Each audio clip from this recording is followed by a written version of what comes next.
Shalom, saudaraku yang terkasih dalam Tuhan Yesus Kristus. Kita akan mendengarkan renungan harian terbitan Suluh Injil edisi Rabu 18 Juni 2025. Firman Tuhan yang akan menuntun kita hari ini terambil dari kitab Filipi pasal yang kedua ayat pertama sampai keempat. Demikianlah nas firman Tuhan. Hendaklah kamu sehati sepikir dalam satu kasih, satu jiwa, satu tujuan. Tema renungan kita hari ini berjudul Satu Hati, Jiwa, dan Roh. Kekasih Tuhan yang diberkati, konflik hingga perpecahan dalam gereja sudah sering terjadi, bahkan sejak hadirnya gereja mula-mula yang diceritakan dalam Kisah Para Rasul. Di dalam dunia kita hari ini, orang berebutan kekuasaan dalam gereja, terutama ketika keuangan gereja semakin kuat dan menjanjikan kenyamanan materi. Tetapi gereja kecil dan miskin, adakah yang memperebutkannya? Rasul Paulus mengajarkan jemaat di Filipi bahwa gereja yang besar adalah yang mempermuliakan nama Yesus Kristus.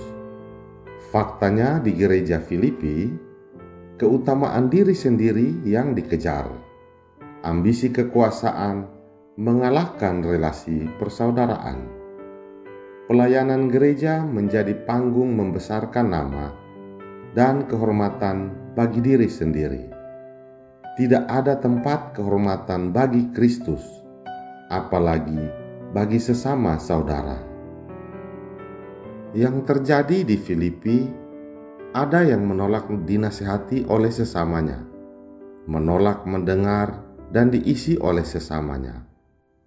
Mereka menolak untuk saling merendah satu kepada yang lain karena perbedaan Yahudi dan non-Yahudi. Jika demikian, apa gunanya mereka menyebut diri persekutuan?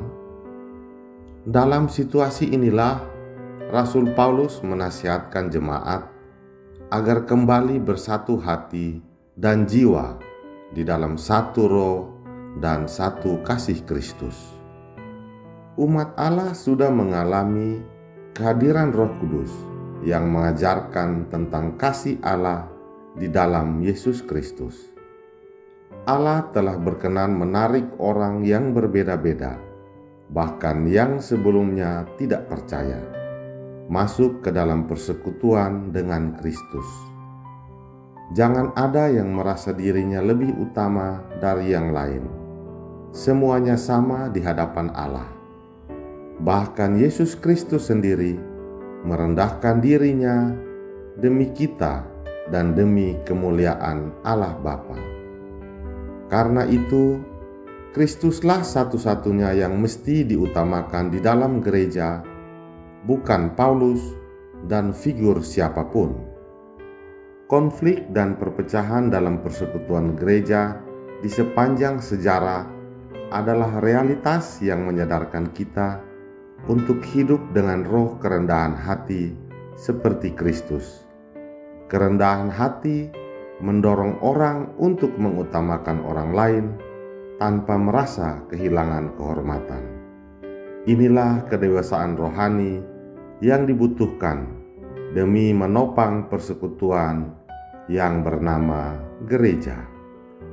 Saudara terkasih, kehadiran gereja adalah kehendak Kristus agar kita belajar arti merendahkan diri dan mempermuliakan Dia. Amin. Demikian renungan kita hari ini. Terima kasih. Tuhan Yesus memberkati. Shalom.